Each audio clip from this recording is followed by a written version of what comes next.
Mesdames et messieurs, bonjour ou bonsoir. Tout dépend de l'heure à laquelle vous écouterez cette vidéo. Je m'appelle Michel Biemton, web journaliste camerounais. Je commencerai par dire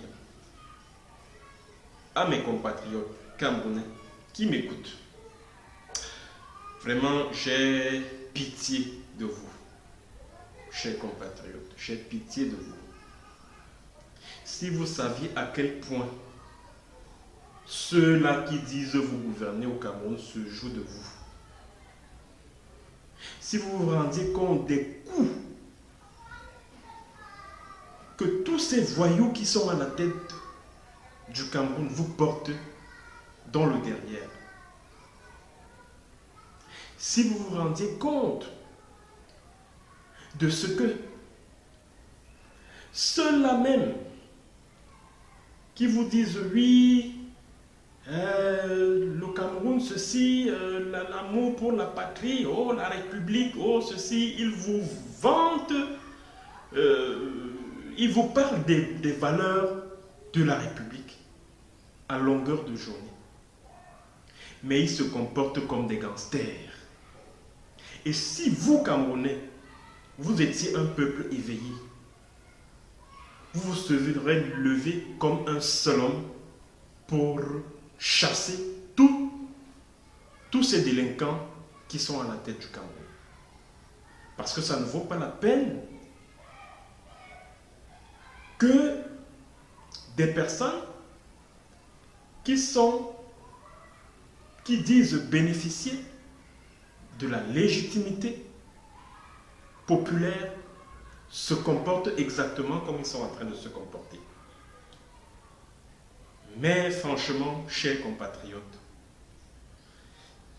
réveillez-vous, sortez un peu de vos torpeurs et ouvrez de temps à autre les yeux pour vous rendre compte de la nature détestable du régime qui tient ce Cameroun d'une main de fer. Réveillez-vous parfois. Arrêtez de vous comporter comme si, je ne sais pas, arrêtez de vous laisser rouler dans la farine ainsi tout le temps. Arrêtez un peu, réveillez-vous. Parce que, ça je vous le dis, ce régime n'est plus digne de diriger le Cameroun.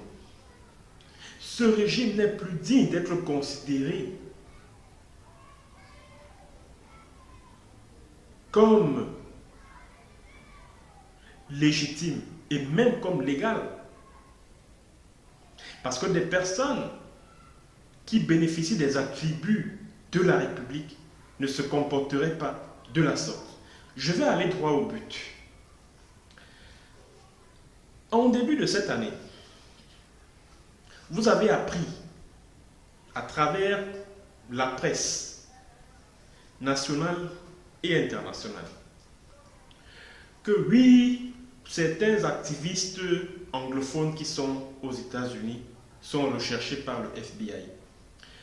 Oui, certains activistes anglophones qui sont aux États-Unis sont devant la justice américaine pour terrorisme. J'ai vu beaucoup d'entre vous exulter, sautiller de joie pour dire oui, voilà, c'est terminé. La justice américaine est déjà en train de les traquer. Fin de parcours pour eux. On n'entendra plus parler de la guerre. Le régime de Biya vous a manipulé de la sorte. Vous êtes tombé dans le piège de ce régime-là. Et pourtant, si au moins vous aviez la bonne information. Parce que en réalité, cette affaire-là, c'est-à-dire que les poursuites judiciaires contre certains activistes anglophones vivant aux États-Unis devant les juridictions américaines, cette affaire-là a été cotée à un cabinet d'avocats, si on peut appeler ça ainsi. Ce cabinet d'avocats s'appelle Salai Law Firms. Retenez bien ce nom, Salai Law Firms. Et il y a même un plaisantin là au niveau de YouTube, là, un certain Makontrepi Podem. Bon, lui, mais vous savez ce qui me plaît chez ce bonhomme là, Makontrepi Podem, là, ce qui me plaît chez lui, c'est que ce gars, le travail qu'il fait, il sait très bien que ce qu'il est en train de faire est sale. Mais il ne veut pas assumer les saletés qu'il fait. Il préfère se cacher. Il préfère se cacher et agir uniquement à travers sa voix. Parce qu'il sait très bien que le travail qu'il fait consiste à manipuler. À manipuler les gens, à mentir, manipuler, mentir, manipuler, mentir. Et moi, je me demande toujours, mais qui est-ce que ce gars veut même souvent manipuler? Il veut manipuler les anglophones, eux qui donnent l'impression d'être plutôt très sages. Moi, je pense plutôt que c'est beaucoup plus les francophones que ce gars veut manipuler. Beaucoup plus. Alors, ce qui me plaît chez ce gars, c'est Makontrepi Podem. J'ai appris que c'est un type qui vit en Angleterre, un féman, un escroc qui vit en Angleterre et tout ça. C'est que lui, il est conscient que le travail qu'il fait est très sale, que le boulot qu'il fait est sale. Et il le sait très bien. C'est pour cela qu'il préfère se cacher pour ne pas assumer ses saletés. C'est donc cette page YouTube là, MKD, Makontrepi Podem, MKDP. La page là, c'est sur YouTube. C'est donc le type là qui a commencé là en début de cette année. Oh, vraiment, Tapangaivo fuit le tribunal, les tribunaux américains. Oh, Chris Sanou est poursuivi devant les juridictions américaines. Oh, patati, oh, patata. Mais ce que beaucoup d'entre vous ignorent cependant, c'est que le cabinet d'avocats en question, les adresses que cet avocat-là, barista Emmanuel Salah et tout ça, les adresses qui figurent dans la plainte là, la plainte contre Tapan Evo Tankou, Chris Sanou, etc. Les adresses là appartiennent à des avocats nigérians. Oui, les adresses là appartiennent à un avocat nigérien, à des avocats nigériens. Le numéro de téléphone, l'adresse même, etc. appartient à un avocat nigérien. Première chose. Deuxième chose, l'avocat en question, Barista Salah, il est en réalité, c'est-à-dire qu'à proprement parler, un mandataire. Donc ça veut dire que quand un employé aux États-Unis, dans l'État de Californie, a un problème avec son patron, qui ne lui paye pas son salaire, ou alors qu'il a licencié de façon abusive, c'est lui qui part pour jouer les, on va dire quoi, qui part mandater cet employé auprès des juridictions afin qu'on lui paye qu'on paye à cet employé-là ses indemnités.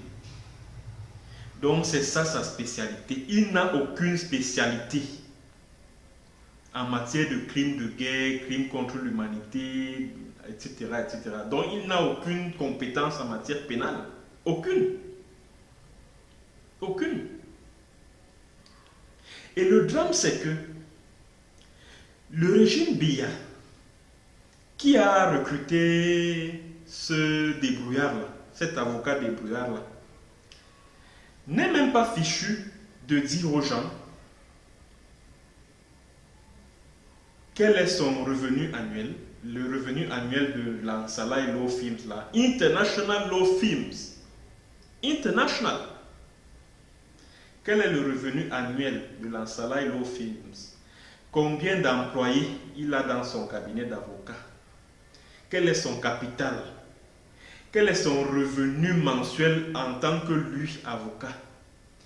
Quels sont les procès qu'il a déjà gagnés? Quelles sont les affaires de ce même type? C'est-à-dire que les affaires qu'il a portées devant le tribunal, les tribunaux en Californie, là. Est-ce qu'il a eu à traiter des affaires de ce même type par le passé? On n'en sait rien. On n'en sait strictement rien de cet avocat. On apprend juste que non, ça law firm, ça, machin, truc. Et autre chose, et ça je l'ai découvert il y a quelques jours, ce Salai-là, Emmanuel Salai, risque de faire la prison d'ici fin 2020. Vous savez pourquoi? Cet avocat débrouillard doit une somme, tenez-vous bien, de 503 millions de francs CFA. Donc j'ai juste converti en francs CFA ce qu'il doit au gouvernement américain. Donc le gars faisait comment? C'est-à-dire que je tiens ce chiffre d'une décision qui a été rendue par la Cour de faillite, la Cour de faillite de Californie, le 13 juin 2008. Donc il doit au gouvernement camerounais 503,9 millions de francs CFA. Et au moment où la décision tombe, il a pour revenu mensuel 4,8 millions de francs CFA pour un avocat international, International Law Firms. 4 millions par mois. 4 millions.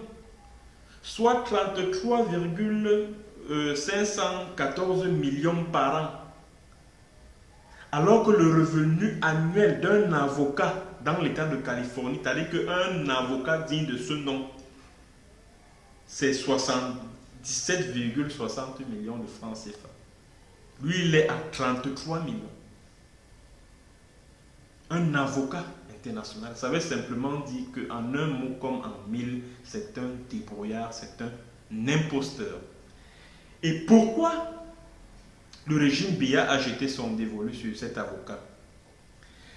Le régime Biya a jeté son dévolu sur cet avocat, pourquoi? Première chose, Emmanuel Salai, qui a porté plainte contre Chris Anou, Tapang Aivo et Eric Tato. Emmanuel Salai, sa maman, sa mère, est la sœur de feu Jean-Irène Biya, l'ex-première dame du Cameroun. Jean-Irène Biya. Deuxième chose, son père, Christophe Salai, fut ministre de la République. Il a été ministre, je crois, des Transports en début des années 2000 là. Après, on l'a nommé ambassadeur en Centrafrique, puis PCA de, je crois, le port autonome de Douala. Bon, au moment où il décède en avril 2008, il est PCA, président du conseil d'administration du port autonome de Douala. Donc c'est le fils d'un ancien ponte du régime en fait, que le régime de Biya a recruté pour ce sale boulot. Et pourquoi je parle de sale boulot? La plainte,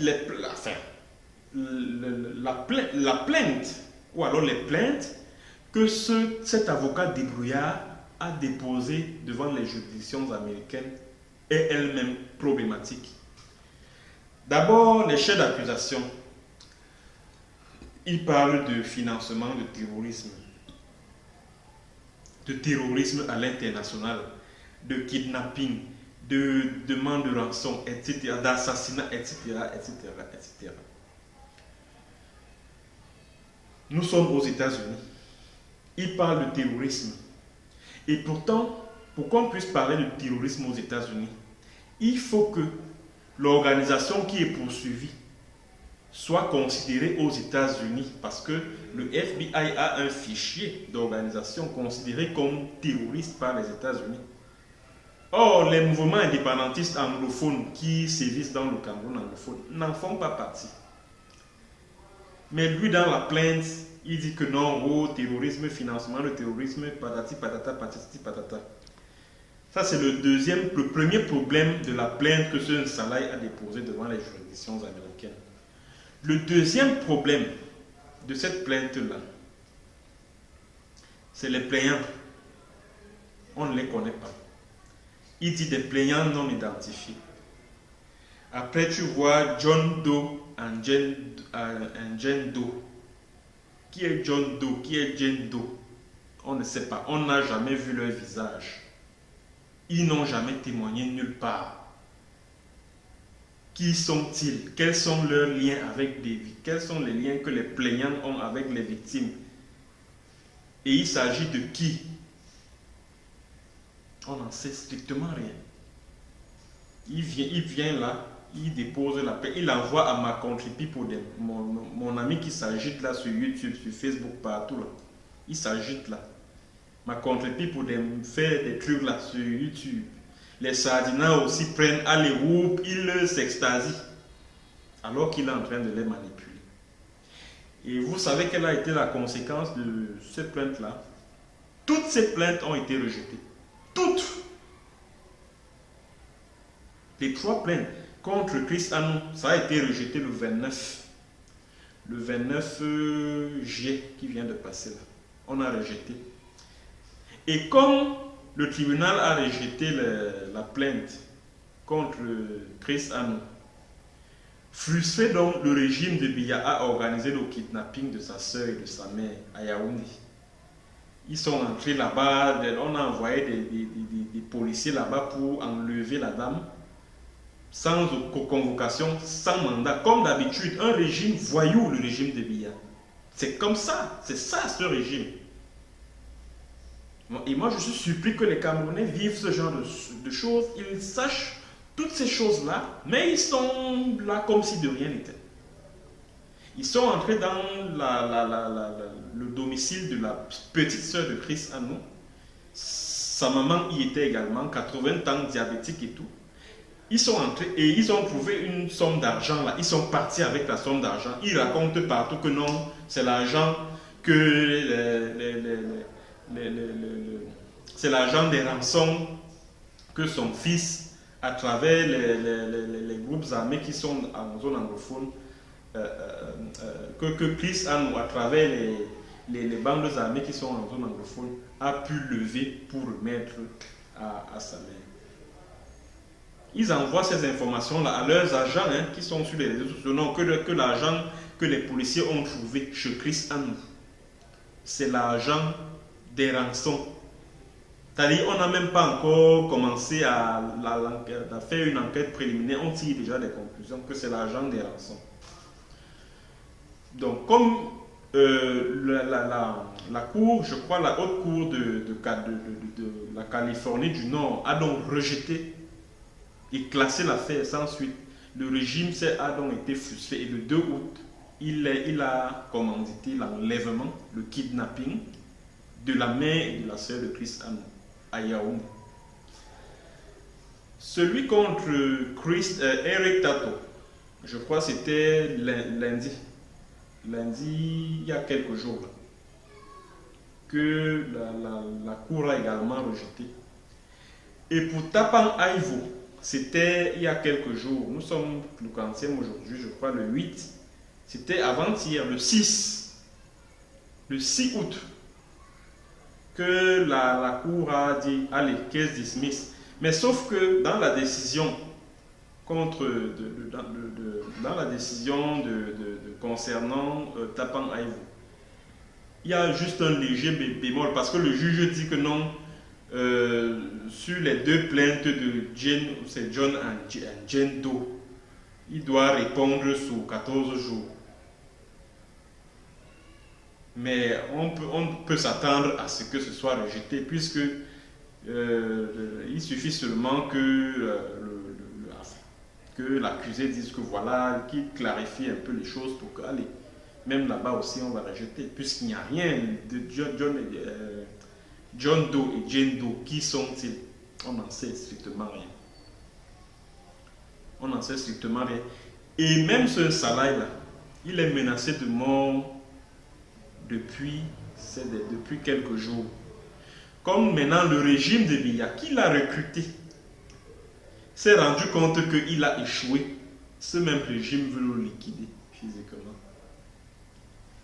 Il reste à savoir si d'énormes sommes d'argent n'ont pas été transférées à son endroit pour faire ce sale boulot. Moi, je parle du régime Biya parce qu'on ne voit pas les plaignants. Qui sont les plaignants? On ne les voit pas, on ne les connaît pas. On ne les connaît pas et ils n'ont jamais comparu devant ces juridictions-là. Et c'est une honte pour le régime de Yaoundé. C'est la preuve que ceux qui nous gouvernent, ce sont des médiocres, c'est des gens qui n'ont rien dans la tête, c'est des incompétents, c'est des voyous, etc. Tout ce que vous pouvez imaginer d'ignoble qu'ils soient. Mais c'est terrible. C'est terrible. Comment les Camerounais peuvent se complaire à avoir de tels individus à la tête d'un État, à la tête d'une république? Comment les Camerounais peuvent se complaire à cela? Comment les Camerounais peuvent s'accommoder à une telle gouvernance? Mais ce n'est pas possible. Une gouvernance qui est faite de mensonges, de manipulation.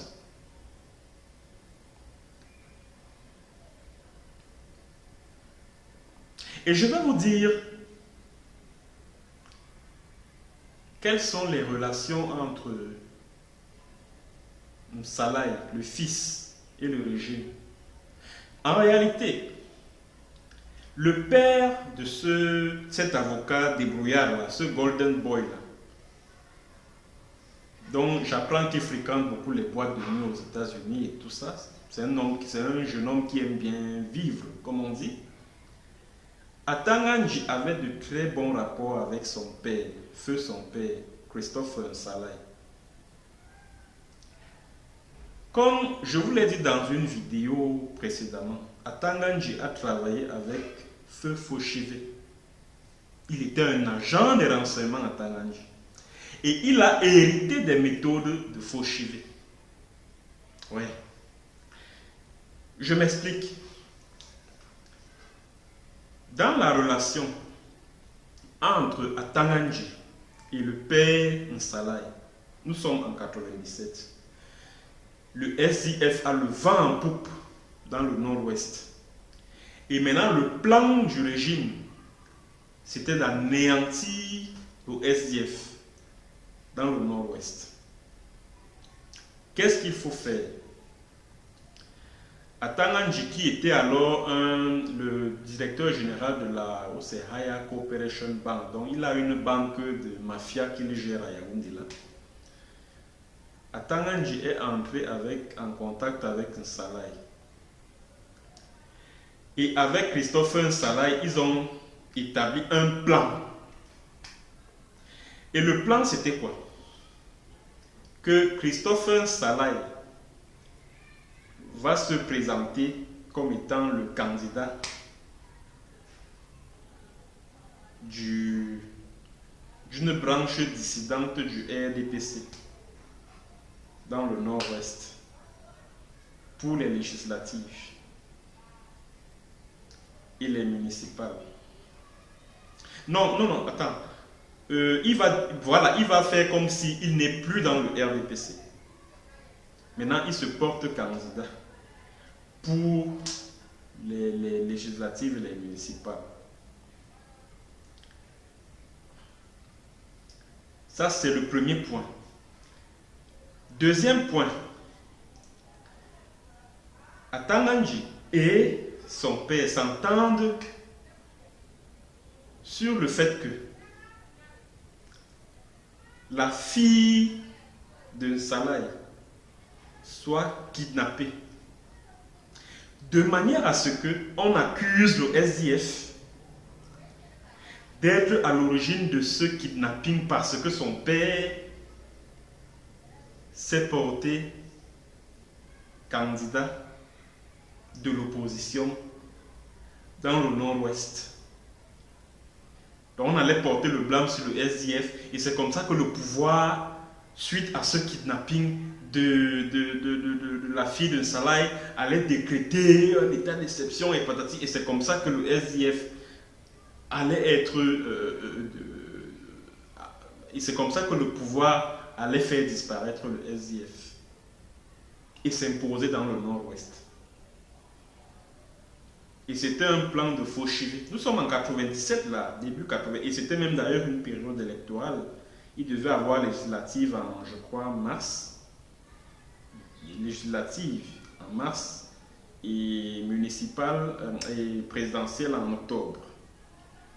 C'était ce plan-là que Atanganji a mis en place avec Nsalaï, le père, pour évincer le SDF de toute la région du Nord-Ouest.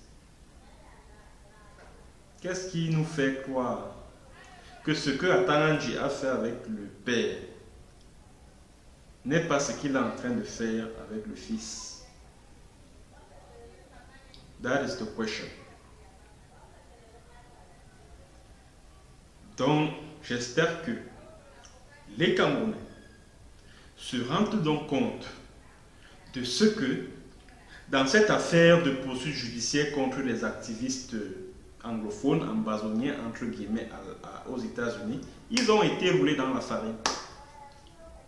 Ils ont été roulés dans la farine. Et moi, ceux que je plains le plus, ce sont mes confrères journalistes, camerounais comme étrangers.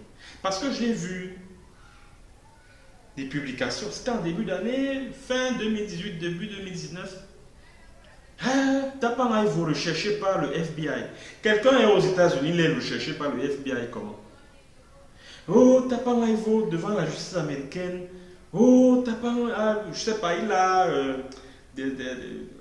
débloqué, je sais pas. Il a fermé son compte Facebook. Oh, machin, il a peur de la justice américaine, patati patata. Excusez-moi. Des informations comme celle-là ont été répandues sur la toile en début de cette année. Aujourd'hui, où est-ce qu'on en est? Toutes les plaintes que ce Nsalaï a déposées devant les juridictions américaines, toutes les plaintes ont été classées sans suite. Toutes les plaintes. En réalité, l'objectif du régime de Paul Biya, à travers tous ces manigances-là, à travers cette initiative, comme il s'est rendu compte que, dans le cadre du conflit en zone anglophone, la bataille sur le terrain a échoué complètement. Ça, tout le monde le sait. Et le régime de Yaoundé lui-même le sait. Que sur le terrain, franchement, c'est la catastrophe, c'est l'échec total. Mais c'est seulement que ce régime-là ne veut pas l'admettre. Et franchement, c'est dommage. Comme ce régime, donc, se rend compte que sur le terrain, il est débordé, il procède par la guerre psychologique, la manipulation. Parce que, quelque part, bon, ça c'est mon analyse, j'ai comme le sentiment que le régime de Biya savait que cette plainte-là n'allait pas prospérer. L'objectif c'était de mener une guerre psychologique, c'est-à-dire quoi?